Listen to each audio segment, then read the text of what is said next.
Make way for Mr. Speaker.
I ask the member for Victoria Beacon Hill to lead the House in prayers or reflection.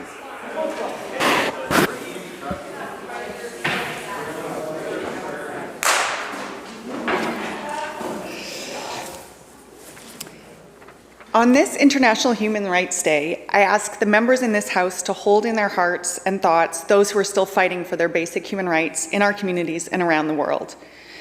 May we undertake the work to lift up communities, to support the fight for rights, and may we recognize and emulate the resilience of these communities. I also give thanks for the BC Human Rights Commissioner who's watching, supporting, and protecting human rights in our province. Let us celebrate the fighters, champions, and glass ceiling breakers, including our Honourable Mr. Speaker. Today, the last day of the 16 days of activism to end gender-based violence, also calls us to hold space for those facing violence in our communities. Violence that has been amplified and yet also made more hidden during the COVID-19 pandemic. May we be grounded in our work to support those targeted with violence. May we work to address the systemic factors that sustain that violence. Thank you. Thank you. Introductions by members. Minister of Mental Health and Addictions. Thank you, Mr. Speaker. I invite the House to recognize the legacy and the loss of my friend Gary Steeves. I believe other colleagues will speak to his contribution to the labor movement, but I want to recognize his service under the Islands Trust Act. He served as an elected councillor and with me on Islands Trust Council Executive for 3 terms, a strong defender of coastal communities, strong, feisty advocate for human rights and social justice. I know his North Pender community is mourning, and I send my love to his partner in work and life, Marina Horvath. We are thinking of you, sending our love and grateful for Gary's contribution to British Columbia. Member for Victoria Beacon Hill. Thank you, Mr. Speaker. I'm absolutely thrilled to rise today for my first introduction to introduce my partner, Rob Lohr, who sits in the gallery. Rob and I are tied to this building. We both served as legislative interns, though him 5 years before me. And we were set up on a blind date 12 years ago by the Director of Parliamentary Education, Karen Aitken. He's a keen observer of politics and has a nerdy interest in good public service and governance, and has always had my back as I undertake the public side of this work. Today, Mr. Speaker, is also Rob's 40th birthday. Would the House join me in thanking him for being so wonderful and wishing him a very happy birthday?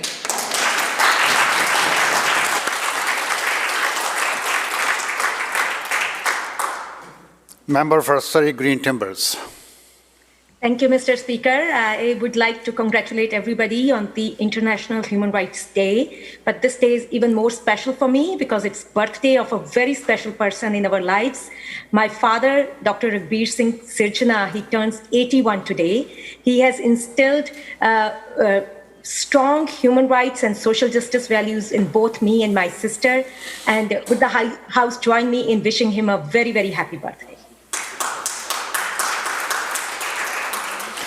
Minister of State for Infrastructure. Thank you, Honourable Speaker. I'd like to introduce the House to Mr. Anton Kolstee.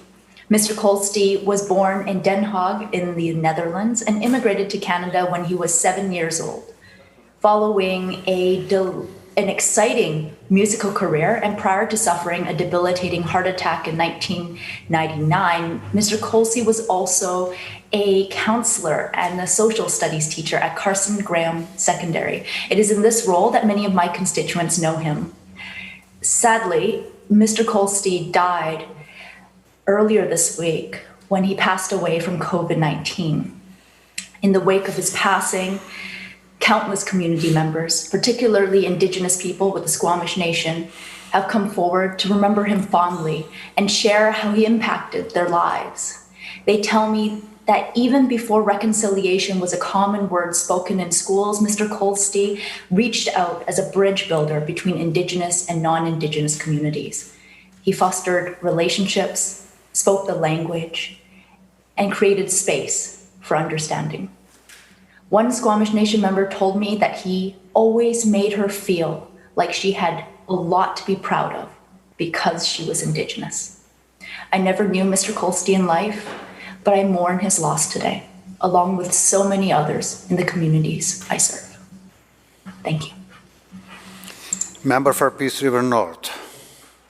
Thank you, Honourable Speaker, and I don't often get the chance to do this as we're not sitting in December usually, but I want to wish my daughter, Hannah, a very special 15th birthday today, and I also want to wish my son a happy 9th birthday on December 5th. So these are my two motivating factors that keep me going every single day.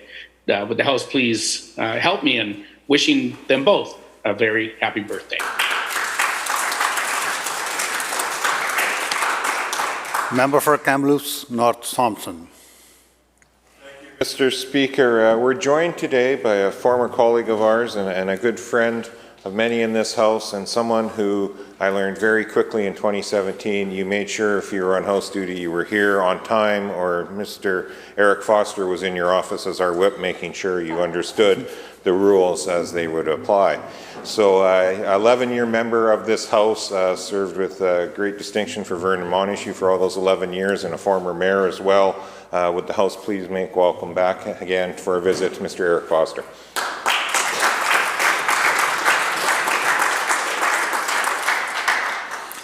Madam Clerk.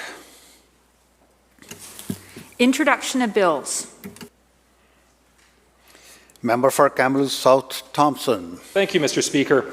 I move that the bill entitled the Assessment Split Assessment Classification Amendment Act 2020, of which notice has been given in my name on the order paper, be introduced and read a first time now. I'm pleased to introduce this bill today for a third time. As our urban centres grow, the resulting plans for significant densification are placing huge pressure on small businesses through dramatically increased property taxes based on the unused airspace above their heads. This is resulting in the hollowing out of many neighbourhoods as an increasing number of small businesses make the painful decision to lay off their employees and close their doors. The good news is that a working group, including a number of Metro Vancouver municipalities, came up with a solution. These local governments are supported by a broad coalition of stakeholders, including arts, culture, neighbourhood and small business organizations, as well as supportive UBCM and BC Chamber resolutions. The solution proposed includes two parts. First, the creation of a new commercial property subclass for the airspace above small businesses and other affected organizations. And secondly, maximum flexibility for local governments to set the property tax rate on this new subclass as they see fit, from $0 to just below the existing commercial property tax rate. Mr. Speaker, I'm proud that this bill provides for the exact solution that local governments have asked for. This is an optional tool that they can choose to use or not at a rate that they determined makes the most sense for each unique situation that they're trying to address. We urge the government to call this bill for debate, as small businesses, arts groups and charities are counting on the government to take swift action by empowering local governments to use this new tool as soon as possible. Members, a vote is about to take place. Those who are participating virtually, have your cards ready.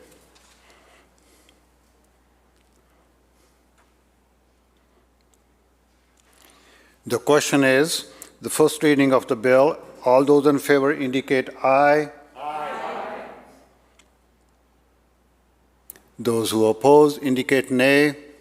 Motion carried. Member. Speaker, I move that the bill be placed on the orders of the day for second reading at the next sitting of the House after today. Members, again, have your voting cards ready, those who are voting virtually. You have heard the question. All those in favor indicate aye. Aye. Those who oppose, motion carried.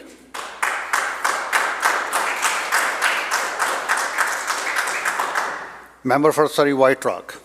Thank you, Mr. Speaker. I move the bill entitled Food and Beverage Delivery Fees Cap Act, of which notice has been given in my name on the order of paper, be introduced and read for a first time now. Thank you. The COVID-19 pandemic has been incredibly difficult for small business, especially for those in the food and beverage sector. From family-owned and operated to long-standing community favorites, all have been struggling to keep their doors open as the pandemic continues, especially into the Christmas season, which would normally be the busiest time of year. In order to comply with orders from the provincial health officer, restaurants have had to reduce seating capacity, increase food delivery and takeout options, and incur additional costs for PPE supplies, or, in some cases, close their doors altogether. Taking action now to place a cap on fees that third-party delivery companies are permitted to charge restaurants is an immediate way to provide some relief to these struggling businesses. If passed, the legislation would regulate the cap on fees charged to restaurants by third-party apps like Skip the Dishes and Uber Eats. Currently, these services charge as much as 30% for the delivery price. Both parties committed to taking action on this issue during the election, and there is no reason this legislation couldn't be implemented immediately. The time for action is now. We can no longer wait to make this important commitment a priority. Members, again, vote will be taken soon. Those who are participating virtually, have your cards ready.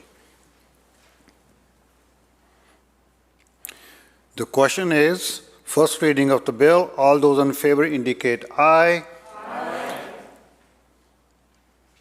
Those who oppose indicate nay. Motion carried. Member. Thank you, Mr. Speaker. I move the bill be placed on the orders of the day for second reading after the next sitting after today. Members, you have heard the question. All those in favor indicate aye. Aye. Those who oppose indicate nay. Motion carried.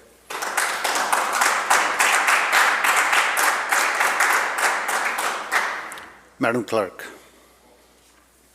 Statements by members. Member for Caribou-Chilcotin. Thank you, Honorable Speaker. I would like to acknowledge all of the hard work and resiliency of the people who live in my beautiful riding. On top of everything related to the pandemic, the challenges that we faced during flooding and wildfires of recent years has brought the best out of the people of Caribou-Chilcotin.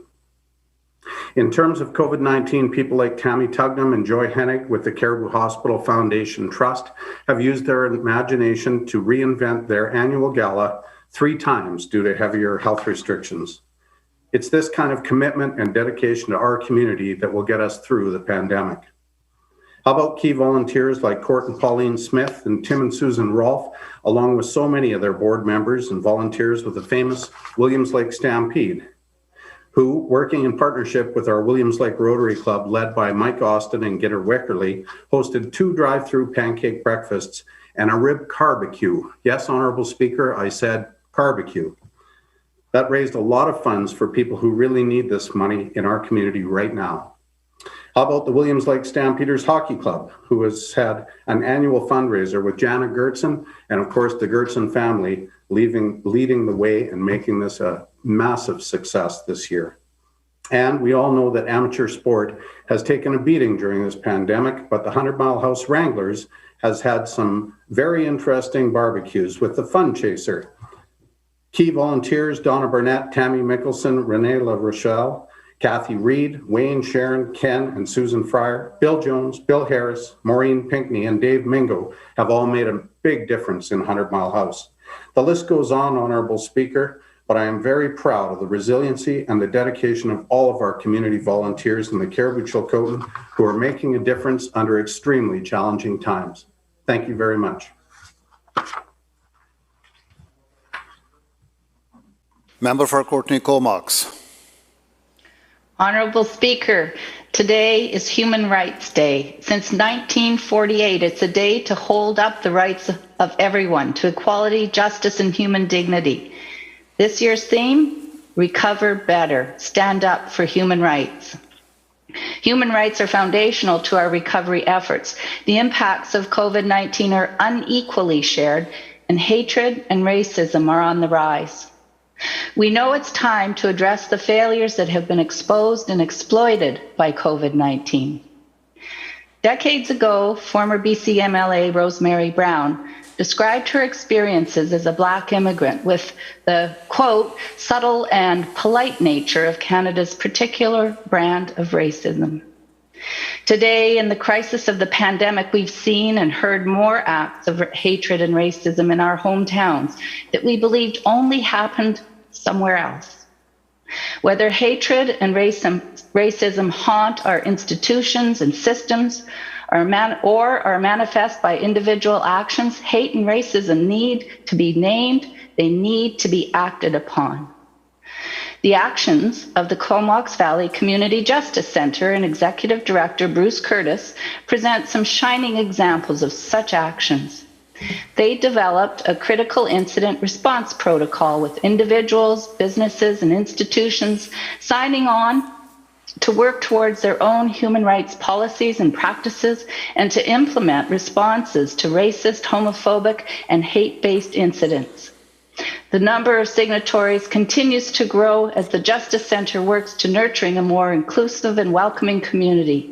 The Center also developed a program with trained facilitators for short-term transformative dialogue with the parties, supporting people who've been verbally assaulted and filed a police report.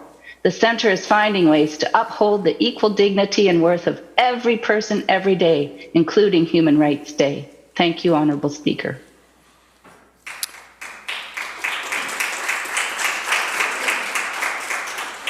Member for Surrey South. Thank you, Mr. Speaker. Today, I'm lucky enough to address this legislature because of the basic rights afforded to me in the Human Rights Declaration signed 72 years ago today. Today is International Human Rights Day, and this year we must focus to ensure that as the world recovers from COVID-19, that human rights are given special consideration by governments as they allocate resources for recovery. The COVID-19 pandemic has been devastating not only for those in our communities, but in communities around the world where individuals don't have access to the same basic rights. As we speak, we see demonstrations around the world where people are still struggling for the rights we enjoy. Not only has this pandemic ravaged economies, but it's had overwhelming impacts on society's vulnerable populations. The pandemic has adversely affected families with children with special needs.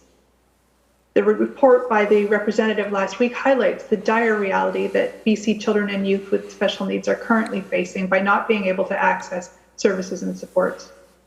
It breaks my heart still to share that earlier this year, Eris Knight, a woman with cerebral palsy and a resident of South Surrey, died alone at Peace Arch Hospital, unable to properly communicate with hospital staff as her caregivers were prohibited from being with her due to the COVID visitation restrictions that didn't respect her rights. Though British Columbia has made significant progress in promoting equality and inclusion, the COVID-19 pandemic has highlighted that supports and services required by vulnerable populations are still too often an afterthought. I pledge to continue advocating for governments at all levels to rebuild a stronger, more vibrant, more inclusive British Columbia, recognizing human rights protections not only in law, but in practice.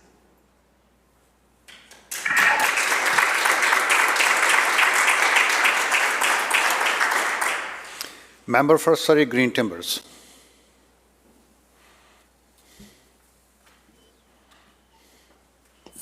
Thank you, Mr. Speaker. Mr. Speaker, since February, COVID-19 has had debilitating effect on our province. Everyone, regardless of who and where they are, has seen their lives transformed because of it. Many turned upside down. Some communities, however, have been at an increased risk of infection, illness, and worse. Reports from different academics and researchers have found Indigenous, Black, and South Asian people, among several other people of color, have a higher degree of susceptibility to this virus. A Statistics Canada report released just 3 weeks back found that places in BC with higher density of visible minorities had morbidity rates that were 9 to 10 times higher than other communities, which implies that racialized communities have borne a disproportionate brunt of the pandemic. And Mr. Speaker, impact on women of color has been especially severe with sickness, with unemployment, and increased rates of domestic abuse. Many people from these communities are in essential professions, and many others are in occupations and life situations that require them to go to work, increasing chances of exposure. Racialized communities also disproportionately face housing and household income challenges, two other factors that researchers have found to be major contributors to increased risk to the virus. The inequality faced by these communities is not new, and it has been amplified by this pandemic. It has presented additional challenges to families that were already facing multiple barriers. Mr. Speaker, I know that there is substantive work being done by community organizations, individuals, and leaders throughout the province. And I also know that there's a lot more that needs to be done. So today, I would like to request all of us to join in shining more light on this issue and working to make sure that these disparities are overcome, not just during, but also after the pandemic. Thank you.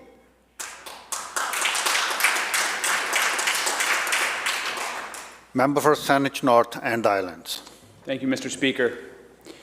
This is a challenging time of year for many people.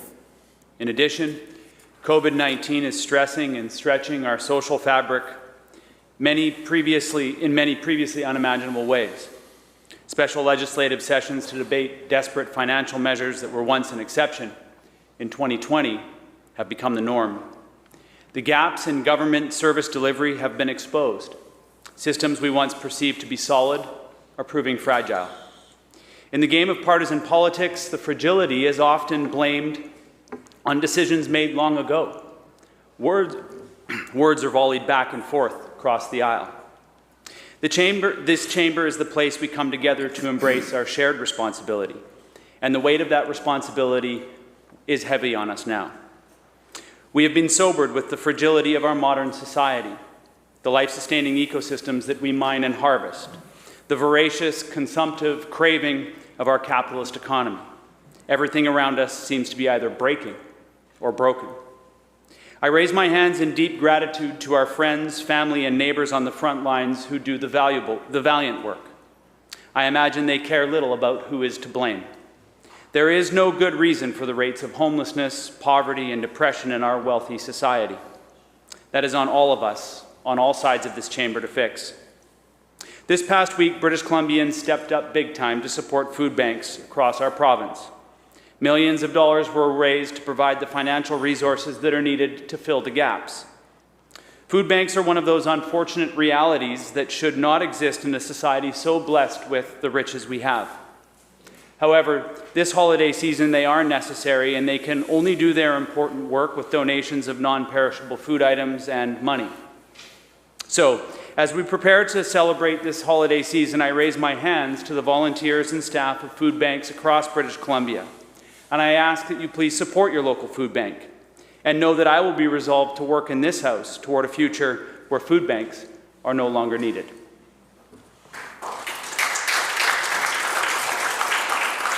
Member for Nanaimo North, Cowichan. Thank you, Mr. Speaker. And I'd like to speak to the House about a very special place in my constituency named Morden Colliery Historical Park. Now about 50 members are rolling their eyes, which means I've got more than 40 fresh audience members to speak to about Morden Colliery Park. I've even bored my dog to sleep.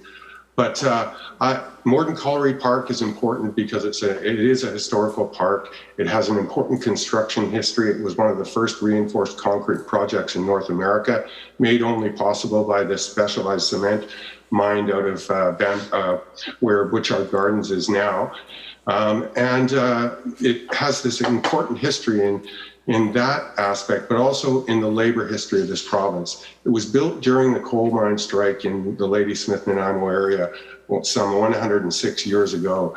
Over 600 workers died in those coal mines. And during that fight, they couldn't work underground. So the company that built the colliery worked above ground, and they invested in this revolutionary construction project and supported the community with employment. So it has a very important history for the families, the descendants of those. And finally, after years and years of fighting for that mine and that park, our Minister of Environment, thank you very much, invested $1.4 million in saving that park.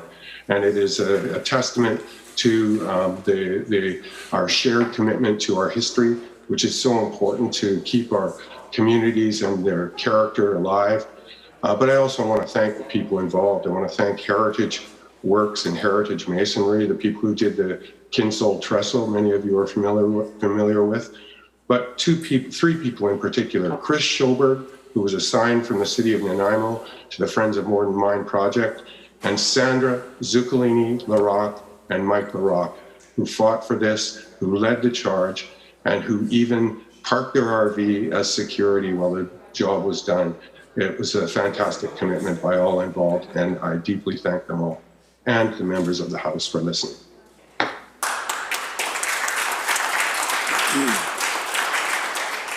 Madam Clerk. Oral questions by members. Leader of the Official Opposition. Thank you, Mr. Speaker. First, he called an election during a pandemic. And then on the campaign trail, the Premier promised British Columbians they would receive their recovery benefit money in the mail by Christmas. So British Columbians took this Premier at his word. They made plans to pay their bills and budgeted for the holidays, expecting to see the money. But on Wednesday, many British Columbians found out that eligibility for this benefit is based on pre-pandemic 2019 tax returns, even though pre-pandemic income isn't an indication of a family's current need. So to the Premier, what does he have to say to those families in British Columbia that are struggling after having lost a job, having lost their income, who are afraid for their families, and now they've discovered that they may not be eligible for a single dime of the recovery benefit money? Minister of Finance. Thank you very much, Mr. Speaker. And I agree with the Leader of the Opposition. It's been a very difficult year for British Columbians. It's been a very difficult year for Canadians and for everyone around the world as a result of this pandemic. And we know that people have been hit hard.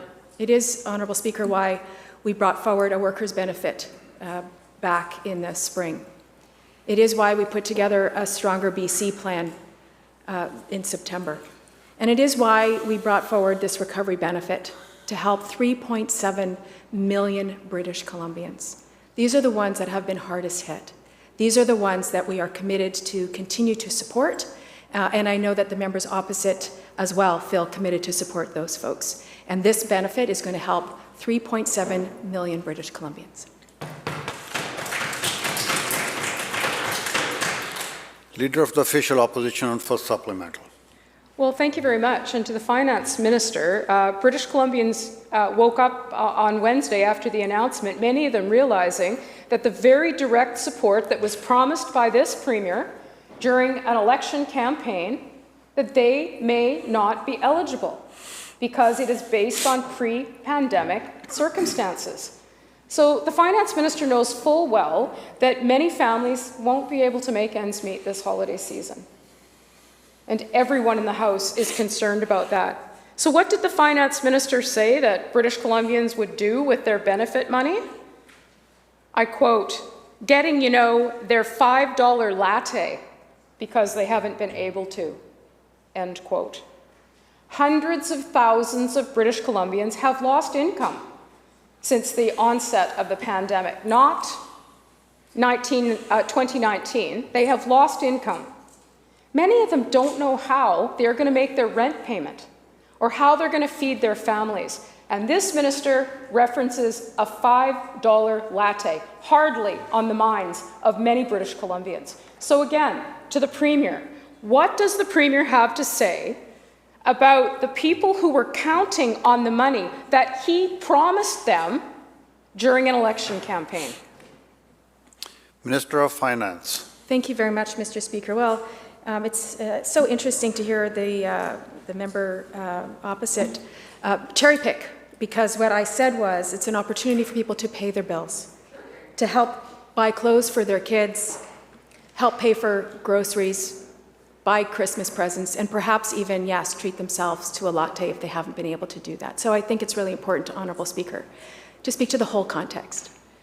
And I know that the members opposite are hearing from British Columbians about how hard it's been, because we're hearing that too.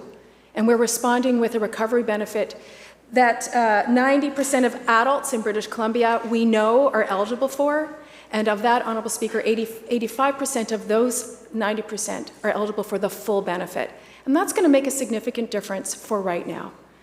People need help now, not necessarily in the future. We have a vaccine on the horizon, which I know certainly helped me sort of get through the day yesterday. It's been really hard on British Columbians. And we're going to continue to be there for British Columbia and for everybody here in this province, not just those at the top, Honourable Speaker, but for every British Columbian, because this has been a very, very, very difficult time for so many.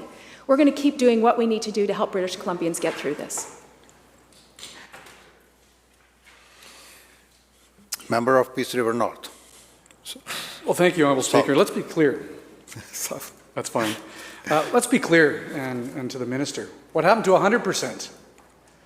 The Premier made a promise, $1,000 in everyone's account by Christmas. It looks like he's going to break that promise. Many British Columbia families are expecting this money. They're expecting help from this government and the support before this holiday season. And why? Because the Premier made a promise up on the fly, and I think that's why this is not going to happen. He's just making it up as he goes. A lot of families are going to notice, though. A lot of families are struggling, a lot of families are hurting, and a lot of families are looking for help from this government to fulfill a promise they made. So can the Premier tell British Columbians who are counting on this money, will everyone still be getting the $1,000 that he promised? Minister of Finance. Thank you very much, Mr. Speaker. We promised to deliver a recovery benefit to those who needed it most. And the numbers show that people with high incomes, people who perhaps can buy yachts, were far less impacted than those with middle and lower income earners. We know that those are the people who are most impacted.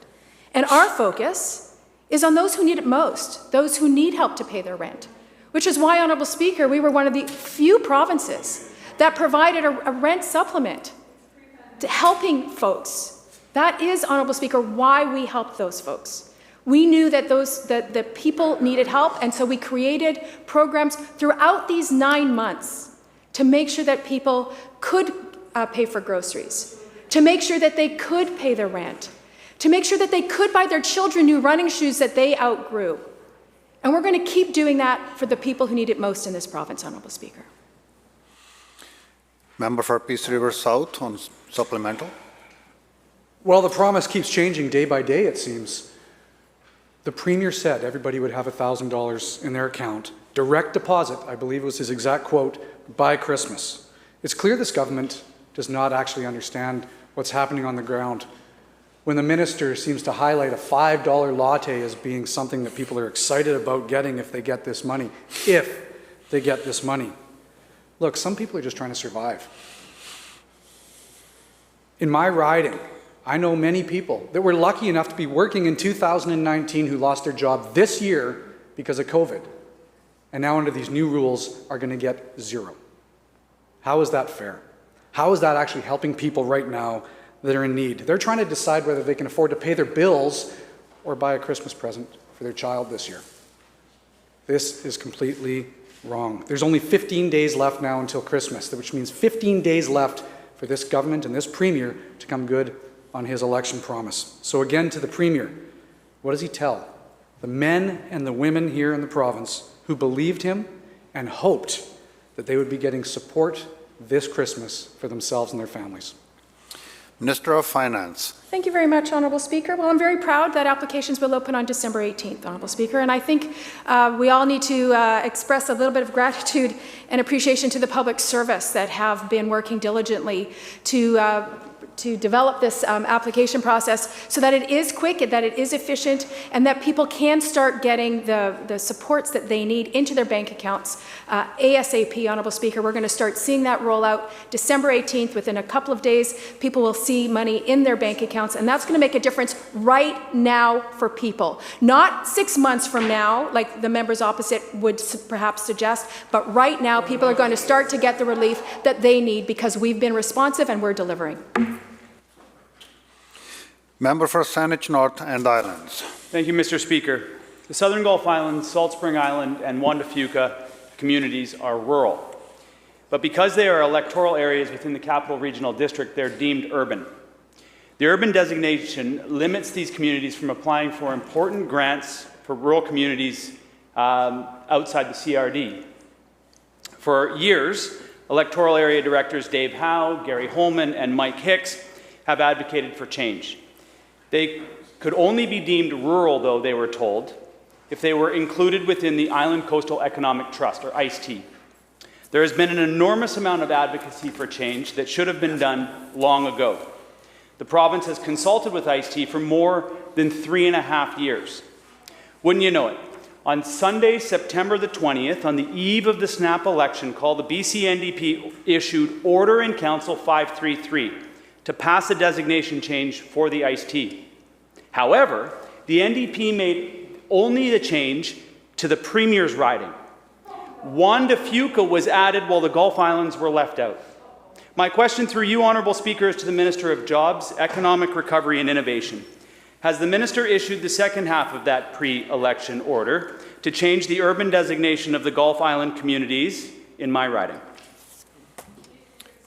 Minister of Jobs, Economic Recovery and Innovation. Yeah, thank you, Minister, and I want to thank the member for the question.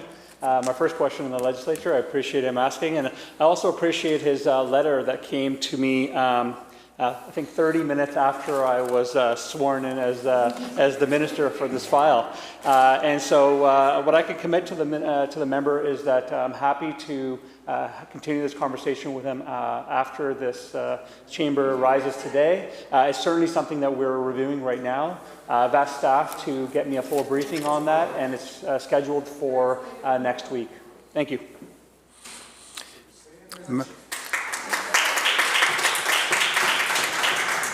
Member for Saanich Northern Islands.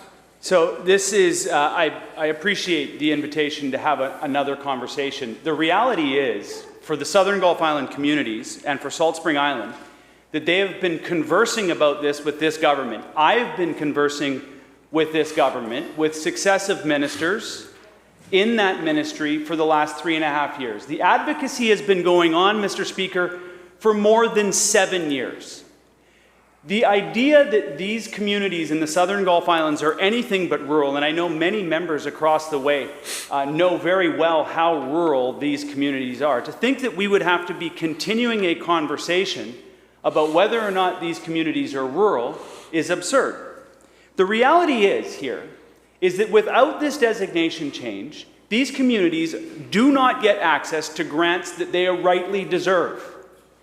For example, for COVID recovery, these communities are tourism-based communities that have been hit so hard by COVID, they are in and having an existential crisis right now, this moment. So we can continue to converse about this, or we can just do the order that needs to be done that was done easily. In fact, what's really crazy about this, Mr. Speaker, is that there was an act. There were words on paper. All they did was exclude the communities from my riding. This is excluding them from being able to apply for broadband access, which is going to help diversify their economy. This is likely going to exclude them from applying for money that this government announced earlier this week for mental health and addictions treatment. We're done having a conversation in the Southern Gulf Islands, Mr. Speaker. We need action. My preference is that the minister put through the order to complement the Premier's advantage that his community's got. My question is to the minister, when is he going to do it? Minister. Thank you again, Mr. Speaker, and again, thank you to the member. And as I said, I'm happy to have our first conversation, not a continued conversation.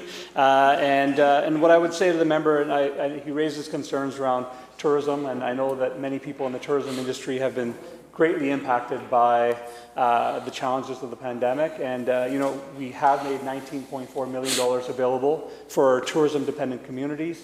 I'm sure we can talk to the member also about some of his communities, how they can have access to that funding. But again, to the issue that he raises, as I committed to him in the previous question, I'm certainly happy to meet with him.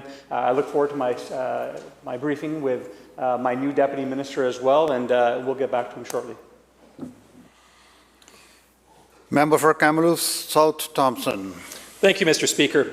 Last March, $1.5 billion in economic recovery supports for business was unanimously approved by this legislature. The government then wasted 6 months of time before announcing $300 million in funding for the small and medium-sized business recovery grant a week before the recent snap election. And disappointingly, this government's only grant program for small businesses is a red tape disaster. Among 18 eligibility requirements, businesses must be currently operating, have been in operation for at least 3 years, had a revenue loss of 70% during March and April of 2020, and revenue losses of at least 50% every month since. So my question to the Premier is this. How many small business applications have actually been approved, and how many small businesses have actually received funding from this program to date? Minister of Jobs, Economic Recovery. Thank you, Honourable Speaker, and thank you to the member for the question. And no doubt small businesses are hurting throughout the province. Some are doing well, but many are not. And I've had the opportunity to talk to many small business owners over the last 2 weeks. In fact, even before that in my community. And so one of the things that I think particularly proud of is we have one of the most comprehensive plans in all of Canada when it comes to supporting small businesses throughout this province. The member will know that we brought in tax credits for small businesses that were wanting to hire either new employees or also bring back employees. The member will also know that we brought in 25% property tax cuts. And so when it comes to this, we've got 1,400 businesses that are currently that are in the process. But it's important for the member to know this. The process was set up in a two-part process. First, it was to ensure, and we provided dollars to small businesses so that they can get a proper consultant to come in and give them advice on how they can become viable after COVID is passed. Also, for them to provide them up to $30,000 and up to $40,000 if they're a tourism operator. And so it is my hope that we will see many, many more small businesses apply. Recently had a call with tourism operators, folks from Able BC, a restaurant association. They wrote a letter to my office. We discussed how we can make this program more accessible to small businesses throughout this province. It was a very fruitful conversation. I appreciate the Minister of Tourism and Arts and Culture for being at that meeting and being a strong advocate. And I look forward to that dialogue that continues. Thank you. Member. Well, thank you very much, Mr. Speaker. Again, $1.5 billion of funding approved on March 23rd of this year. The government sits on its duff until 6 months later before they finally announce a $300 million small and medium-sized recovery grant program specifically focused on small businesses, 1 week before an election campaign. We then get into a snap election campaign and another 2 months of time is wasted. And now we're sitting here just before Christmas and he has the audacity to stand up and suggest that 1,400 businesses which have applied for funding, that's good enough. These are businesses in every community around this province that are barely getting by. They're not sure that they're going to make it to the other side of Christmas, to the minister.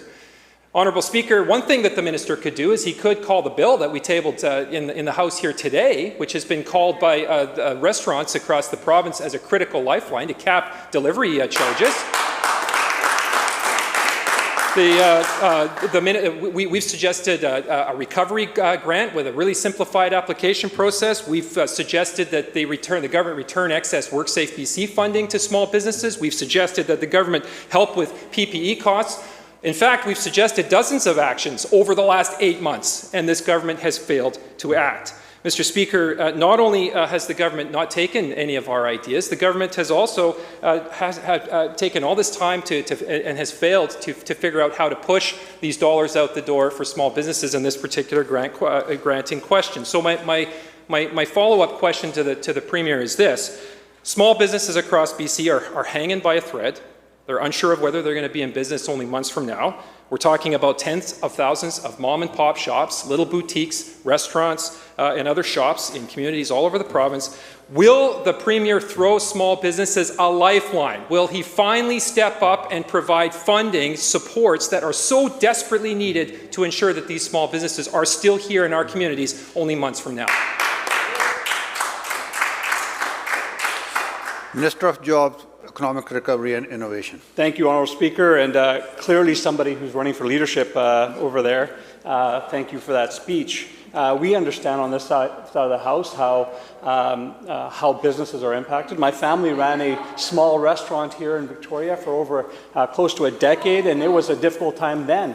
And imagine the challenge that the businesses are facing right now. And I appreciate the member now claims to want to run and lead the Free Enterprise Coalition, and they propose bills that affect the marketplace. We have agreed we have committed on this side of the House to bring that legislation in. We will be doing consultation on that. I know the Minister, the Solicitor General on Members, that. order, order, please. Members, come to order. It didn't take long. Minister. It didn't take long, Mr. Speaker. Hold it.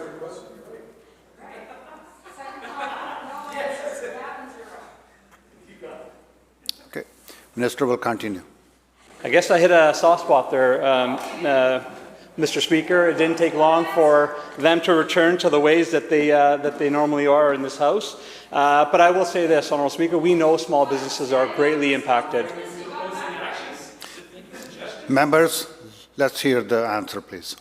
Thank you, Honourable Speaker. We know that small businesses are impacted, Honourable Speaker, and let me be clear to the members of the House. Our goal is to ensure as many small businesses get access to the grants as possible, but we want to do it in a way that we can make sure that there's public accountability in that measure. And so the conversation we had with tourism operators, members of Able BC, and many other stakeholders last week was about how we can find that, how we can find a way for more of their members to get access to these grants. Honourable Speaker, it was clear on that call that they were grateful for all the supports the province has already brought in place, and they wanted to find ways to get more of their members get access to those grants, and I look forward to continuing that work. Thank you, ma'am. Minister. Member for Richmond North Centre. Thank you, Mr. Speaker. The one sector that has been hardest hit by COVID-19 has been the tourism industry. And the government has consistently only offered promises without actually delivering support. The industry back in the summer was asking for $680 million in aid, and Premier ignored that request. Now the Premier has another report. To the Premier, will he not just accept the recommendations, but actually implement them immediately? Minister of Tourism. Thank you, Honourable Speaker, and I'd like to thank the member from Richmond North Centre for the question. There is no doubt that the tourism sector has been hit hard by COVID, and that all of our constituencies, to remind everyone in this chamber, because we started just a few days ago, through the throne speech, all 87 of our ridings are being crushed by COVID. Everyone is going day by day to get through the good news that we heard from Dr. Bonnie Henry about the vaccine coming to our neighborhoods and close to home. So when the member asks the question, have they been hit? Yes, they've been hit. With an accusation that the report, that it's just another report. I received the report yesterday. The member is referring to the future of travel, positioning BC to accelerate recovery and growth. It's a task force that the government put together. They've met 11 times. They met in September. The member opposite, I appreciate the member opposite for heckling. This isn't a time to heckle. I take this issue seriously. There's 7 recommendations in here. I got the report yesterday, and as Minister, I'm going to get to work to take action on the recommendations. They want dedicated funding for tourism. We are going to move quickly, but they're not decisions that I make alone. They're decisions that I make with finance. They're decisions that I make with Minister for Jobs, Economic Development and Recovery. They're decisions that we make with the Minister for Indigenous Relations. There's a call to action for funding dedicated to Indigenous tourism. So I hope the members aren't laughing about that. I take this issue seriously. We're going to move to work on an action plan. And if that means, as the member opposite from Kamloops was talking about, if we need to make amendments to the small and medium businesses recovery grant to make it more accessible, we'll do so. Fully committed to taking action on moving forward so that all of our communities have the support that they need. But I just want to close by saying this isn't the time. The members opposite talk about partisanship. This is a very, very difficult time for everyone, and let's not forget that we're in the middle of a global pandemic.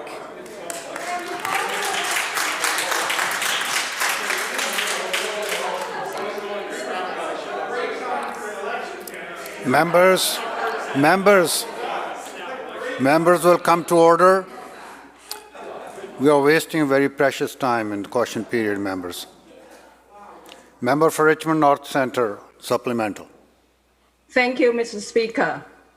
Just for the information of the newly appointed tourism minister, that the tourism industry actually started talking to this government way back in summer, in July, is because of the SLAP election that the Premier called for his self-serving agenda, that's why that requests have been put on hold. So I hope that the minister will study the file and get up to speed. The tourism sector is being decimated, and the Premier pats himself on the back. It took more than 10 months to get this report. The second wave is ripping the industry, and we have a government that wants to take another 4 months off the job. We are talking about small family-owned businesses in every corner of the province. They don't have 4 months to wait. Again, to the Premier, will he provide immediate support to the men and women working in the tourism sector who now face ruin? Minister of Tourism, Arts, Culture and Sports. Thank you, Honourable Speaker. And again, I'd like to thank the member for her advocacy. It is her job as the official opposition to advocate, and we will work together. This is not a report that's going to sit on its shelf. The deadline was December 31st. I received it on December 9th, which was yesterday. And I am committed to moving forward on the actions. To make it political about whether I care as an MLA as well, about my small business operators and the tourism operators. I know that I'm a member of cabinet, but we're all MLAs who have constituencies with tourism, small business operators that are very deeply worried about keeping the lights on. And they're worried about keeping their employees on the payroll. And to suggest that I don't care about that is just, it's so irresponsible. It's 10 months that we've been in the middle of a global pandemic. The member opposite threw out a whole bunch of numbers, 4 months here, 10 months there. It's been 10 months that the public service has been working around the clock. The members opposite can heckle all they want. But I'm acknowledging that the public service has been working around the clock for 10 months. We rolled out money for destination development so that some of those small business operators could keep the lights on. Thank you, Honourable Speaker. Thank you, Minister. Member for Caribou-Chilcotin. Thank you, Mr. Speaker. One of the unintended consequences of the pandemic regulations has been the capacity reduction of local shelters across British Columbia. In Williams Lake, that leaves 10 people with no place to lay their heads at night. I think of Amber, who has no choice but to live outside in temperatures that are plunging to -20 and lower. Winter isn't coming to the Caribou or the Kootenays. Trust me, Mr. Speaker, it's here already. As a community, we're looking for support from the province so that these people know that they're not alone. My question, Mr. Speaker, is to the Premier. What plans does he have to make sure that Amber and many like her don't have to spend the night outdoors due to these pandemic regulations? Attorney General. Thank you very much, Honourable Speaker, and thank you to the member for the question about such a vitally important issue, namely the people, the men, the women who are living outside in our province. It's an inexcusable situation, and it's unfortunately due to a long time underinvestment in affordable and supportive housing in our province. Fortunately, we are turning that corner. We're investing literally billions of dollars in housing.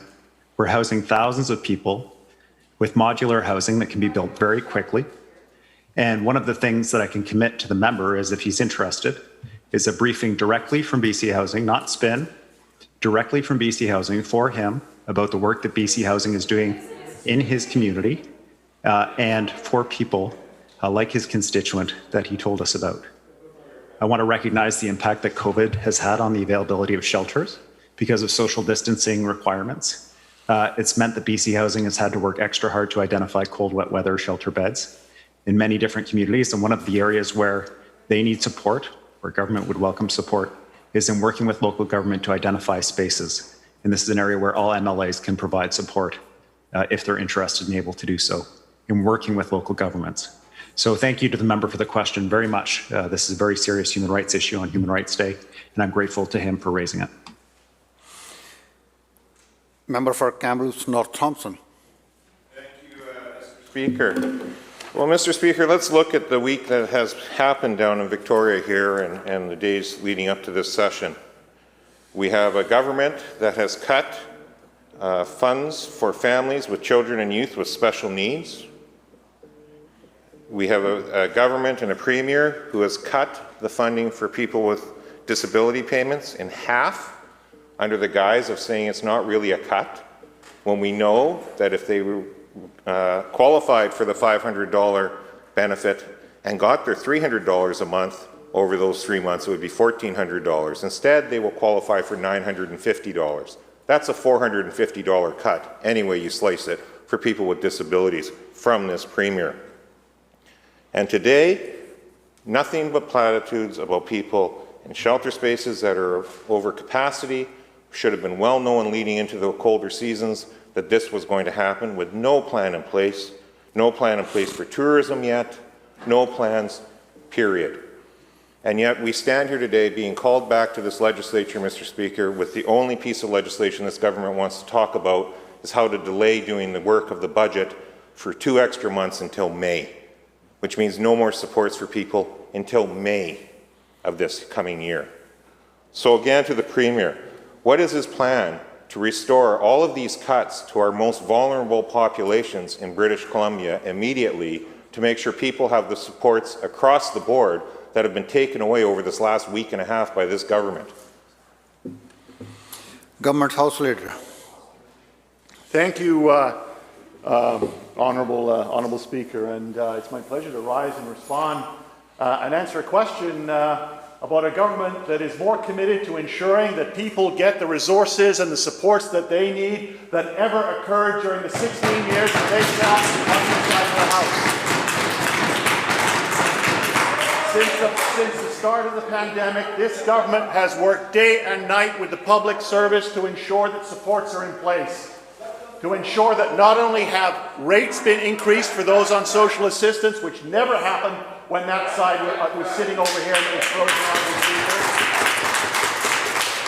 speaker, to ensure the largest affordable housing program in the history of this province was undertaken, Honourable Speaker, to ensure right across this community that people are getting the housing and the supports that they need. That's what's been taking place. That's why this government is taking action.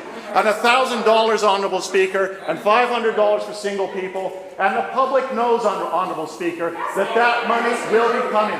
The Premier has indicated it. It is a commitment that is being followed through by this government, Honourable Speaker. And there will be more good news in the weeks and months ahead to ensure that British Columbians, as families, as individuals, get through this pandemic together, because this province has got its act together and that opposition doesn't. That's why they're over there and we're over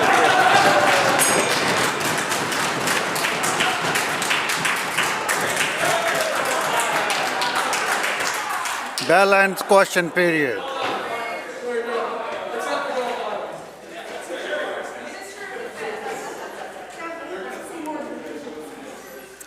Madam Clerk. Oh, sorry, Government House Leader.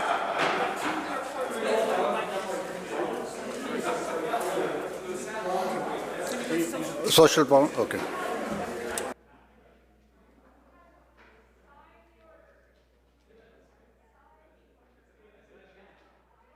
Government House Leader.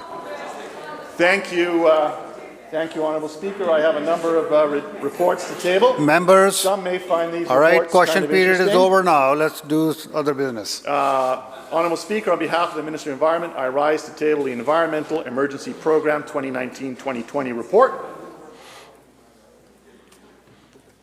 Honourable Speaker, on behalf of the Minister of Social Development and Poverty Reduction, I rise to table together BC or British Columbia's Poverty Reduction Strategy 2019 Annual Report. And the third report, Honourable Speaker, on behalf of the Attorney General, I rise to table the Commission of Inquiry into Money Laundering in BC Interim Report.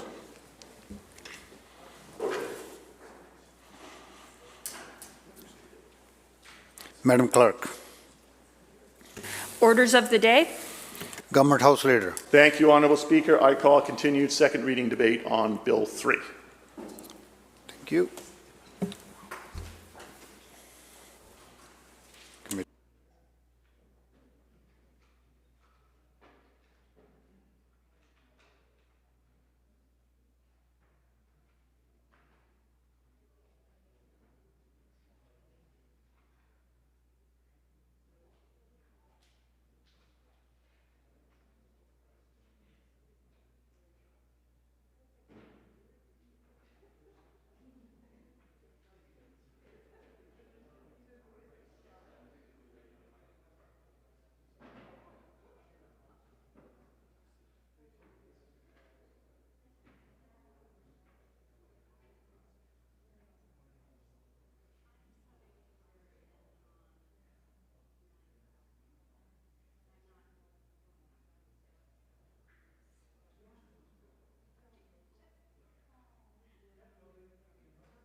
Chair recognizes the member for Skeena. Thank you, Honourable Speaker. And picking up from where I left off last night, to those new MLAs, it happens at times when you're given a half-hour time for a debate, and 15 minutes in, you've got to end it. And so you've got to reserve your right to pick up where you left off the next day by saying, I reserve my right. So it's kind of difficult to keep the momentum going when you know you got a good 12 hours to wait to resume your speech. Anyway, we're talking about Bill 3, I believe. And just listening to the comments in QP, as well as reading what's out there in the media, for some reason, the government needs to remind us that we're 10 months into a pandemic. You don't need to remind us. You don't need to remind the public. We've been trying to remind the government for the last 10 months. That's why we've been proposing all these suggestions in terms of how to help the individual, how to help the small businesses. But what the government chose to do was basically do nothing, sit on $1.5 billion that was approved by all parties in the legislature, and wait for studies and reports and everything else, and slowly maybe start to do something in December. So no need to remind us. We're the ones out here living and seeing and hearing the stories firsthand. In terms of this $1,000 vote buying initiative that the Premier said that was not a vote buying initiative because of the snap election, not unnecessary snap election that was called by the Premier himself. If it wasn't a vote buying initiative, then surely the government had discussion about this before they called the snap election. There had to be some kind of analysis, even at a high level, to understand what this would mean in terms of rollout as well as consequences. Now, I've had experience with this type of issue. And before we made an announcement back in our community about some type of dividend to help out our band members with the cost of living, we quickly understood that we had to do some research. And it sounds like the government did no research if in actuality this wasn't just a snap decision on part of the Premier to actually give taxpayers back some of their own money for a vote buying scheme. If that's not the case, where's the analysis that was done? And what I'm talking about is if there's no research done into terms of the consequences of this type of payment going out, this actually makes living harder for the individual. And I'm not talking just about qualifying. I'm talking about what happens if this affects social assistance, if it affects employment assistance programs coming from the federal government, if it affects family maintenance, if it affects pensions. Now, as a small little Indian Act band, we understood that we had to do this research before we made announcements because we didn't want to subject our band members to some type of bureaucratic system that actually prolonged their suffering. Or actually worse, put them in so much debt because they couldn't qualify for social assistance for a few months, or employment insurance, or even some of the training programs that they were eligible for. So if this wasn't just an election vote buying campaign promise, where's the analysis? And if this analysis was done, then surely the government knew that the people that needed this most would be the people that lost their jobs during the pandemic. Surely you knew that. But now we've got admissions from the government that says, yes, that's true. The people that need this most will probably not get the full benefit of this rollout of this payment plan. I mean, and to talk about this from a very privileged point of view it's beyond unacceptable. To joke that some people will probably be qualifying for $10 of this payout plan and that they can go out and buy a $5 latte. How privileged are you? How insensitive and disconnected are you? Growing up the way I did and trying to deal with some of the issues that I had to deal with, I knew full well what was going to happen when people lost jobs and when they lost income. Ask any Aboriginal leader what kind of social issues come up when people are unemployed, when they have no income. Unfortunately, a large majority of BCers and Canadians are going to find this out firsthand now, and we're already seeing reports of it. Social issues go up. Domestic abuse goes up. Child abuse goes up. Crime goes up. Everything goes up. And the answer we get from the government is, well, at least you can buy a $5 latte. The clock on the consequences coming out from COVID started 10 months ago, and we're not even into the end of this. We're probably not even going to see the end of the social consequences out of this for another year, if we're lucky, on how we recover. And those people that are out there voicing their concern, that are angry, that are trying to find a way because they're suffering the stresses, they're wondering, you know, I'm already in default of my mortgage for the past 3 months, for the past 6 months. And what does this government say? Well, we want to remind everybody it's 10 months that we've been through the pandemic. And don't worry, your $5 latte is coming up. If there was no analysis done for these very simple questions, then it leads me to believe that, yes, this was a vote-buying initiative, using taxpayers' dollars to buy the taxpayers' vote. If that's not the case, show the analysis, the dated analysis before the election on where this discussion took place. There's got to be some emails. There's got to be some memos. Because these are really serious questions we're talking about when we're talking about the social impacts of people losing their livelihoods, losing their houses. If anything, that's where this discussion should be going. Because maybe $1,000, which was the original promise, could have helped. It could have alleviated some of the problems coming up, especially those people that are wondering, what do I buy my family for Christmas, let alone make my mortgage payment? But no, what we get from this government is a self-serving election. And then they called everybody back to Victoria to do this one.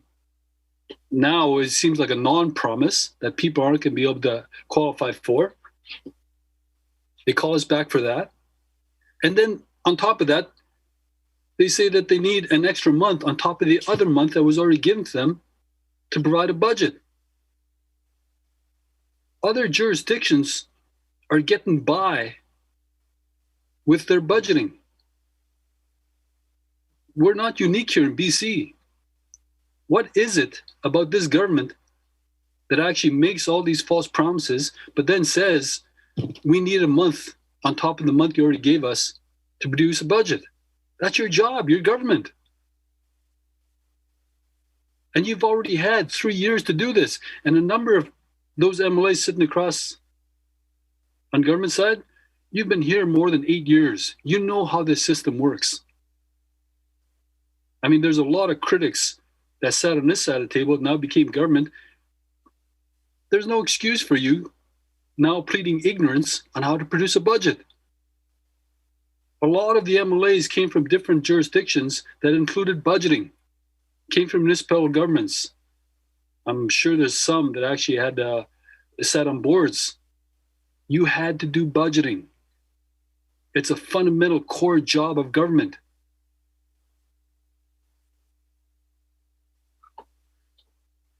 So if we're going to talk about the 10 months of a pandemic, I mean, let's not use it as another stalling tactic, because there's people suffering out there. And it's going to get really bad during Christmas. And we're already seeing outside my office in Terrace, the kids that are wandering by. And it's absolutely inexcusable for this government to actually joke about it in terms of $5 latte. When people are losing their houses, when people have already lost their businesses. And for those businesses that went under, a lot of us that had the luxury of keeping our jobs and keeping our income, I mean, you have no idea what these businesses are going through, these business owners are going through, because they don't have a safety net. They can't go apply for unemployment insurance, and anybody that's run a business knows this. So when you lose your business, you lose your only income, and in terms of this pandemic recession what are you going to do? Where are the jobs? And what kind of job are you going to take that can actually make that payroll payment or that PST payment that you're in default of, or that GST payment, or your pay, everything associated with business, there's no safety net for. So a $5 latte is little comfort. And it's nothing to laugh about.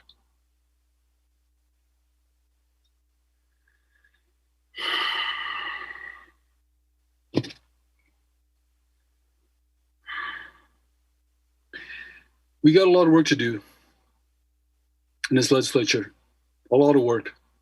Work that could have kept on going before the snap election, including this payment.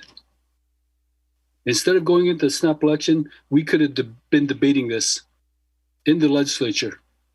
This payment could have been rolling out last month, especially when the NDP government had the right amount of votes in the legislature, and they proved that time and time again. The Green Party, along with the NDP party, had enough votes to actually push everything through, and they proved that over the last 3 years. The only vote that was really lost by the NDP government was when the NDP tried to get rid of the requirement to bring major project agreements to the legislature. That's the only vote they ever lost. So to say that you needed a snap election to make some of these measures available to BC citizens is false. That is wrong. You didn't need that majority to actually roll out this election promise of $500, $1,000, whatever it may be now. Now it sounds like for those that most need it, you're going to get $10. You didn't need a snap election for that. We could have been in the House debating this. And all these questions that are coming out now and all these concerns, we could have hammered this out. But no, it all came out during the election. And if the government truly stands by the idea that this was not a vote-buying initiative, then show us. Show us the proof.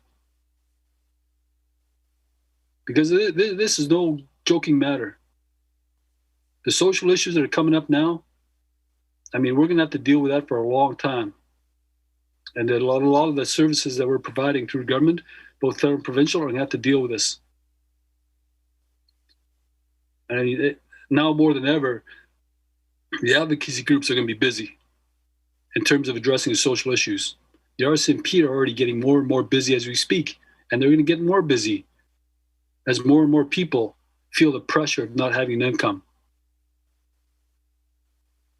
Mr. Speaker, thank you very much.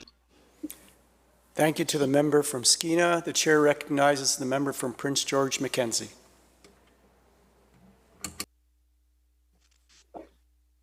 Thank you, Speaker. It's getting used to this new Zoom environment that we're all working in right now. I go back to yesterday and our colleague from Abbotsford West and the wealth of knowledge that he displayed. And of course, he's been around for a long time in this House. And he's been finance minister and he's done a multitude of different jobs here. But I appreciated the historical overview that he provided on the use and the abuse of special warrants back in the 90s, the unscrutinized budgets that took place back in those days, and of course the infamous fudget budget, and all of those things that led to the Budget Transparency and Accountability Act that was brought in the early 2000s to compensate for that, to mitigate the opportunities for the fudget budgets and the unscrutinized budgets and the use of those special warrants. You know, back in the 90s, I was a senior police manager with the RCMP. I was in charge of the northern 75% of the province, but I was also on the provincial budget committee for the RCMP and the HR committee, a number of other senior management positions that we had there. But one of the most frustrating experiences that I encountered, it wasn't only me as a senior manager in the force, I think all public institutions were subjected to this kinds of budgetary practices that the government of the 90s had back then, is they would present the budget to us in February or March sometimes, quite late. And we would allocate the money out. And as a district officer, there's about 1,200 folks working under my command in that area, a number of municipal detachments included. We knew where every nickel of that budget went at all times. And so with the budget being presented to policing, to corrections, to social services, a number of the other different public institutions, in February or March, every year that I experienced it anyways, from about 1997 on till 2001, the budget got clawed back in June or July of the same year, sometimes 4 and 5%. And that led to investigations not being completed. That led to police cars being parked. It led to airplanes being left on the ground, a lot of work that didn't get done because the money wasn't there. It led to deterioration of technology. Our computer systems were outdated. There was a number of factors that revolved around that kind of a budgetary system. And where they were putting the money back in those days, I don't know. I wasn't paying attention to politics, as any good public servant would be at that particular time. I was nonpartisan on the outside, and but I see the same things trending today as we move forward. Another casualty, and I bring it up because it does have relevance to this bill and the reasons why we're before the House here today. But I just want to talk about the Prince George Hospital. You know, back in the 1990s, it was the government of the day, back in the late 90s, that had decided to build a new Prince George Hospital. And Prince George Hospital at that time was a regional hospital. We had 400 beds. And partway into the whole process, once the big green button had been pushed to move ahead on this, they cut the budget significantly. And we ended up with a hospital that had 200 beds, which we have to this particular day. We have a hospital today that still maintains 50s vintage operating rooms. that don't have room to accommodate the new technology that is so important to have in our modern day operating rooms to provide the level of service that our folks need when they're doing that job there.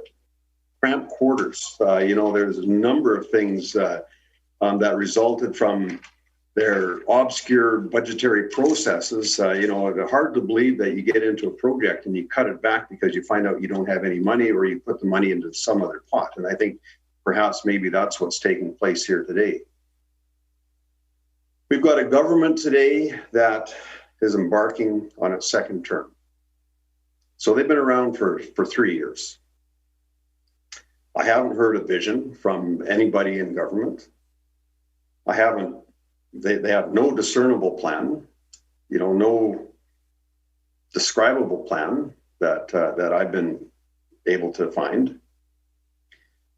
We have a government who has obfuscated their intent. We don't know what their intent is. They've abandoned the people of British Columbia at a time of the greatest needs during COVID, during a worldwide pandemic. They've put politics ahead of COVID. They put politics ahead of people.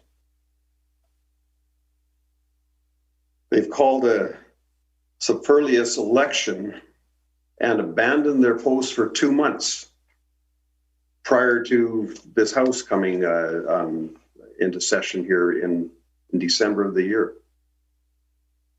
Abandoned their post for 2 months. There was nothing done. There was no need for that election. The people of British Columbia were forgotten about. They were pushed to the side in favor of political gain for the government that's here today. The public has lost their trust in this government as a result of that. Assistance to the British Columbian people that really need the assistance, to our small businesses, was put aside in favor of political gain. And these people will not be getting their assistance before Christmas. They're not going to have a good Christmas anyways because of COVID. That it has just exploded. The number of cases has exploded across the province since the time of the election. It's in our schools, it's in our communities, in our small communities throughout the province here. And as a result of that, the provincial health officer has provided some excellent leadership over the past 10 months on this file.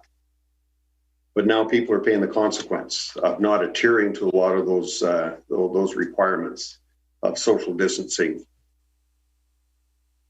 Christmas is going to be lonely for many people. My wife and I will be spending Christmas by ourselves with 5 grandchildren in our community and our sons and daughter-in-laws and other family members and good friends. Everybody will be suffering the consequences of this. The bill that's before us right now amends an amendment, that they presented to us earlier in this year. At that time, they extended the time limits to 30 days for making quarterly reports. There's a couple of other amendments at that particular time too. The Budget Transparency and Accountability Act states that they have to make quarterly reports. I believe it's on September 15th of the year, November 30th of the year, and again on February 28th. To let British Columbians know where they are, where they spent the money, what their plans are for the future, how much they might have left in that taxpayers' bucket that they've been bailing money out of at record rates to places we don't even know. $15 billion in deficit that we have in this province right now, and we have no idea where that money went. We're in opposition. We should be knowing. We have to hold government to account, and we haven't been able to access that information for the past 12 months since the estimates were provided in earlier this year.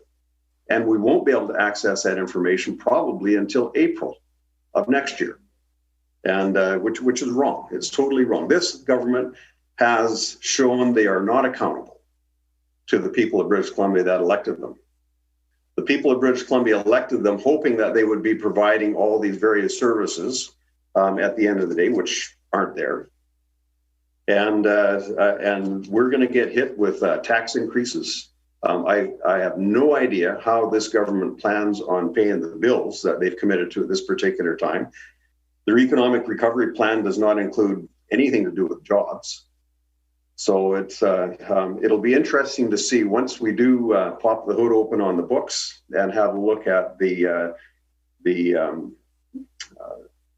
data and just see how far we have tumbled into that deficit situation from where we were even last summer. This is kicking the can down the road. And in fact, you know, this government is a kicking the can down the road kind of government. They've done it ever since they got in 3 years ago in their first term.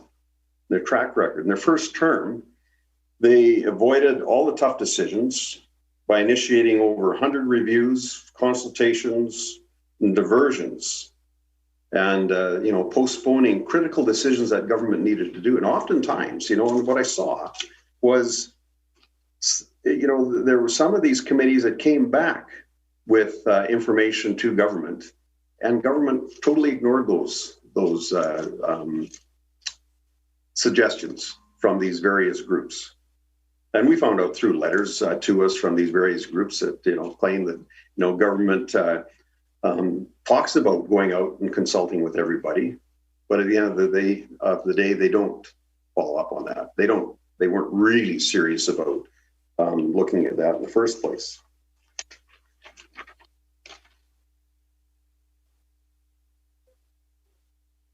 It appears to me that this government are forcing us back into the 90s, back to covert budgeting, no transparency, no accountability.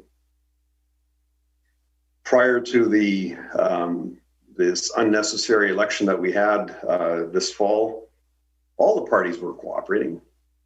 Everybody was fully involved in trying to address COVID, get the help out there that the public needed. We gave government $5 billion. Go ahead and get the job done. Look after the small businesses. Look after tourism that is suffering so immensely through this province and across the country. That hasn't happened to this day. Nothing has happened there.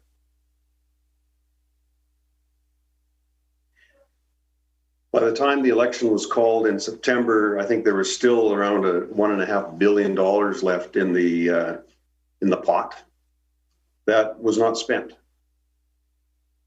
So we understand. We got no idea. But $1.5 billion, $1 billion is a lot of money. And now we go and, you know, this bill, when we look through some of the details on this bill, they're asking for another $2 billion. But out of that $2 billion, they only need, you know, 1.5. So, you know, if we add that 1.5 to the 1.5 that they had in September, you know, that's $3 billion. You can do a lot with $3 billion in today's times under these stressful conditions that we're all living in. So why do they need $2 billion to provide anywhere from, you know, $10 and up based on the 2019 data to help these poor folks that have lost their jobs in 2020, not 2019. We've got tens of thousands of British Columbians who are out of work as a result of COVID. And they're going to be out of work over Christmas. They're going to be out of work into the new year. And for how long after that, we don't know. We've got a vaccine coming, and hopefully that is going to provide significant relief for everybody around the world. But it'll take a while to roll out. It's going to take a while before our tourism sector rebounds again and people feel safe to travel and experience beautiful British Columbia, what we have to offer here. But in the meantime, thousands of BC businesses, small businesses, are becoming insolvent. They're closing their doors every day. They'll be closing their doors over Christmas. They'll be closing the doors into 2021 with no real relief in sight. And this is something that this government could have addressed. And I think my colleague from Skeena mentioned it, and the other colleagues have mentioned it before, where government had the full cooperation of the House. There was no reason to call the snap election that they did and stall the process and impede the process of providing help to British Columbians, again, for their own political satisfaction. They could have had all these things in place. People would have been enjoying a better Christmas with the results of some kind of COVID recovery plan in place and in motion at that particular time. And a lot of families would have been a lot happier. Perhaps we wouldn't have seen the spike that we've seen in COVID cases around the province since the election took place as well. When I started, I talked about the impact to our public institutions back in the 90s under the budget days, the obscure warrants that were being used to cover off some of the expenses.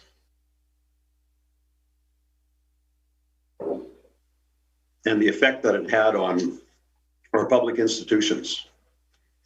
We have health authorities right across this province that are stressed to the maximum. The doctors are stressed. They're working to the maximum, every hand on deck. The nurses are working to the maximum. They're working overtime.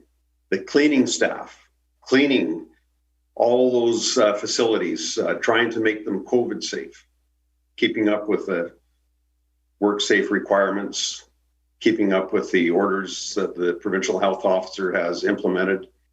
They're the ones that are making sure that all of us stay safe. And my heart goes out to them, and I thank cleaning workers, not only in our public institutions, but everywhere, that are doing their level best to make sure that they mitigate the spread of COVID as much as possible in all our facilities. Laboratory staff working overtime, trying to keep up with the testing requirements, as well as all the other requirements that they meet from day to day to keep us healthy. I've had recent work, gone in and seen my doctor and had various things, various tests done, and they're very professional and very quick to provide the level of service that we expect there. Our schools, our teachers, stressed. Some myth that perhaps COVID doesn't spread as quickly in our schools as it does in other community areas. I think that's been proven wrong. Students going home, parents stressed out, some of them keeping students at home. The inability to learn and to socialize, causing a lot of mental health issues for students, for staff, for parents. Busing, how do we keep our students safe and COVID-free busing transportation? The other one that's really surfaced in the last little while, but they've been stressed for years now because of our opioid crisis, is our paramedics and our first responders. Here we have, and again, we have an issue where people have been dying by the thousands in this province because of opioid overdoses, because of fentanyl overdoses. 80% of the opioid deaths in British Columbia are the result of fentanyl. 80%, pretty high. And our first responders have been tied up attending these kinds of situations now for several years. And it's not getting better, it's getting worse. There's far more people dying from fentanyl than there has been with COVID to date. And that's not talking about the other issues with the fentanyl and COVID overdoses, or pardon me, the opiate overdoses, where people suffer from organ damage, brain damage, and are hospitalized for weeks, sometimes months on end, and some who will never recover, some who will always be dependent upon our healthcare system to survive for the rest of their life. And yet, that didn't seem to hit the radar screen of this government. That didn't prevent them from holding a self-serving election in the middle of this COVID crisis, in the middle of an opioid crisis, in the middle of a number of things that they should have been at the helm, doing the job that they were elected to do by the people of British Columbia. And they abandoned the people of British Columbia by holding that election and taking 2 months of valuable time to figure out, to let the election cycle go through its requirements, legislative requirements, figure out who's going to be in cabinet and get everybody sworn in and get this House back in December for this bill. And it was brought together under the pretext of, we need to get this legislation passed so we can get these checks out to help the people. But that was not their intent. They don't know, I'm sure, they don't know how much money they got left in the pot. They don't know where the money is going. They needed to provide that 30-day extension so they weren't in violation of their own Budget Transparency and Accountability Act. So they add another 30 days to it, they make it 60 days. So now that, they don't have to provide a quarterly update until next spring of 2021. And at that time, they'll present a fresh budget for 2021, 2022, and we'll see what it offers, and we'll see whether this $15 billion deficit balloons even further from that particular time. We have airports closing. We've got NAVCAN looking at the Prince George Airport and a number of other airports around the country because they're not being used. Our air travel is down significantly right across the province. We've got airplanes that have been parked now for months. And as a result of that, we'll see further displacement of opportunities for people and further displacement of transportation requirements for the people of British Columbia, perhaps. This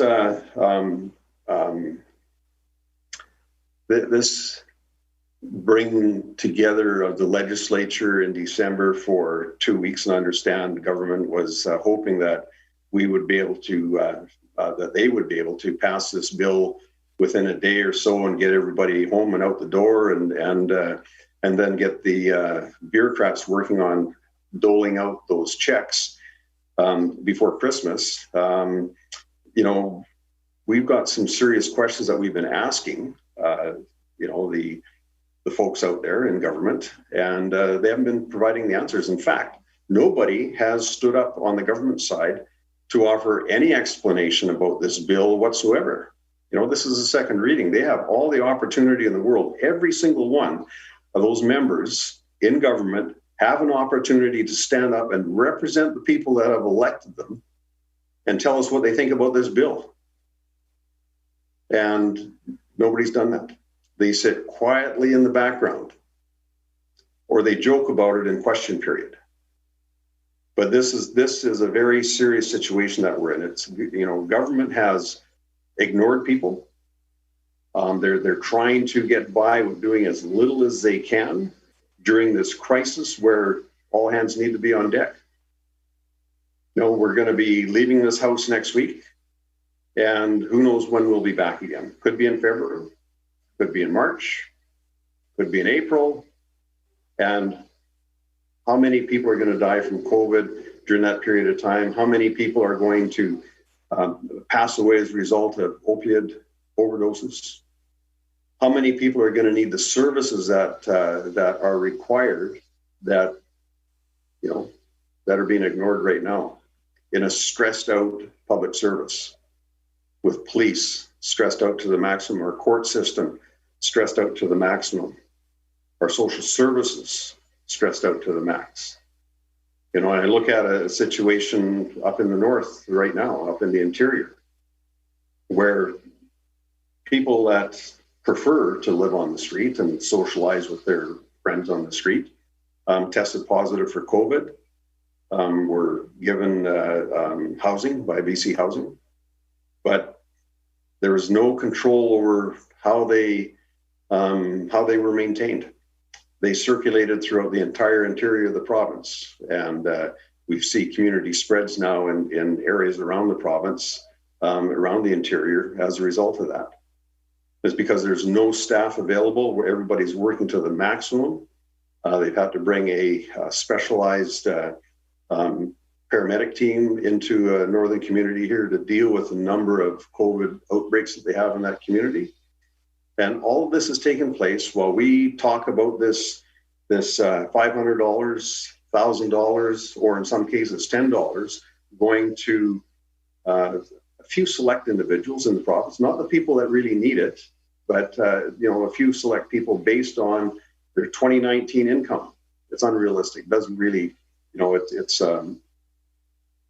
unbelievable, in fact, that I'd be embarrassed if I was a government that called people back for this innocuous bill that is not going to do everything that they say it will at the end of the day. And so the fact is left to be, examined in the future. When we get a chance to have a look at the books, pop the hood open on those ledger sheets and see what the real numbers say at that particular time. This is unacceptable. The government was elected by the people to serve the people, and they're not serving the people right now. They're operating in a covert manner, and they're not transparent, although they like to think they are. And they operate, much like an undercover covert team. Even in the House, they don't disclose much in the House. They don't disclose much to the public. They operate under a blanket. And I think the voters are going to get very tired of that if they're not tired of it already. I think they feel probably misled as a result of the promises made prior to the election and what's happening here today. And we'll see how this works itself through the system over the next 2 or 3 or 4 months. I'd be curious to see how many people that really actually need this money get the money at the end of the day. And I'd like to see the Budget Transparency and Accountability Act become fully transparent and this government fully accountable to the public under the terms of that particular legislation. Maybe in the spring they're going to submit another amendment to the amendment and extend it another 90 days or longer. And we'll have to see how that works out at the end of the day too. So all in all, this is a bill that we certainly can't support the way it is. We have a number of things that need to be done as we work through the rest of this bill. We've got the committee stage coming up where we're going to examine everything in detail, and I look forward to the minister's response to this. And I'm sure the people of British Columbia are looking forward to the minister's response on this, and she will be measured for the next several months on her responses to the questions at the committee stage that we'll see coming down here. So, Mr. Speaker, this really wasn't a necessary sitting. It wasn't a necessary election. The people of British Columbia were abandoned for a period of time in a time of their greatest need. And I think this government needs to wake up to that reality. And they need to do what they need to do to provide the services to British Columbians in a timely fashion, not months down the road, but in a timely fashion tomorrow. And get the help that they need, get them through Christmas, try and brighten up their life as much as we can under these dire circumstances that many are living in right now. And we'll hope for the best. So, like I said, Mr. Speaker, I won't be supporting this bill moving forward. I hope that the people can get some relief, but I'm not optimistic that this is going to do the trick. I think they've been misled. Thank you. Thank you, member. Member for West Vancouver C2 Sky. Thank you, Honorable Speaker. Mr. Speaker, I wish I could say that I was pleased to rise to speak to this bill. But for that to be the case, it would require that I generally be supportive of the concept of further delaying the updating of British Columbians on the state of the provincial economy, on any plans for assisting constituents and businesses in weathering this pandemic that is frankly turning people's lives and business futures upside down. Mr. Speaker, this is not a new government, despite the suggestions and deflections by members of this government. If this amendment is passed, then this government will have been in power pretty much 4 years by the time the people of British Columbia are next updated on the state of the provincial economy and the plans for the future. This, I'm told, will be the longest period between fiscal updates in British Columbia since, wait for it, the last time the NDP were in power. This certainly does not build confidence in this government. Even more importantly, in my mind, Mr. Speaker, is that it will be next May of 2021 that will be the first time that the 42nd Parliament, the province of British Columbia, will hear what this government will be detailing as a plan for the economic future of this province. This is something, certainly, Mr. Speaker, that I've been watching for and waiting for in every throne speech and budget speech of this NDP government ever since 2017 when they were first sworn in. And Mr. Speaker, I'm still waiting. In one respect, this government is economical, and that is with the sharing with people of British Columbia their vision for where we are intending to go as a province. What are the plans for the future? What does the future hold? What plans does the government have to ensure that our citizens have jobs today and the jobs of the future tomorrow? When will they articulate some of this? Relying on the residual effect of the fiscal prudence of BC Liberal finance ministers certainly gave Carol James the runway to spend, and that has certainly happened. Provincial budgets and expenditures have increased at an unprecedented fashion ever since 2017.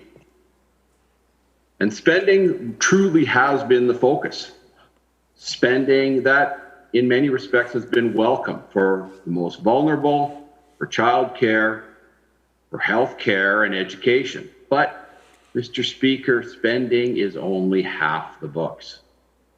As any business understands, spending is the easy part.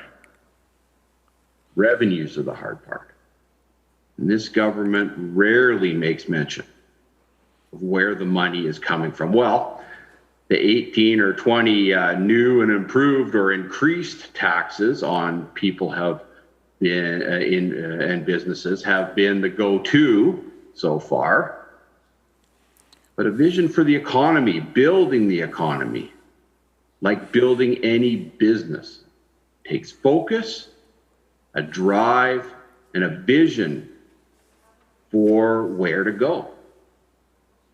To paraphrase Lewis Carroll in Alice in Wonderland, as Alice ponders which road to take, Cheshire Cat responds, well, you know, if you don't know where you're going, any road will get there. And that's what I'm concerned about, Mr. Speaker. Where are we going? Not just with this pandemic response and recovery, but beyond that, beyond government spending and debt, beyond building the public sector. public sector supplies necessary and important services for the people of this province. Noting the hour, member. You can move to... Yes, thank you, Mr. Speaker. Noting the hour, I reserve my place and move adjournment of debate. Honorable members who will be taking a vote on that, those who are participating virtually, have your cards ready.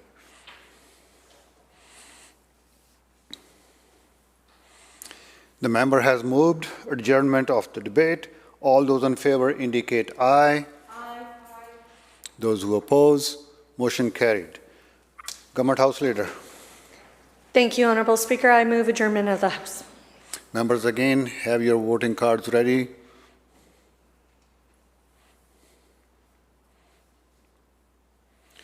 You heard the motion. All in favor indicate aye. Aye.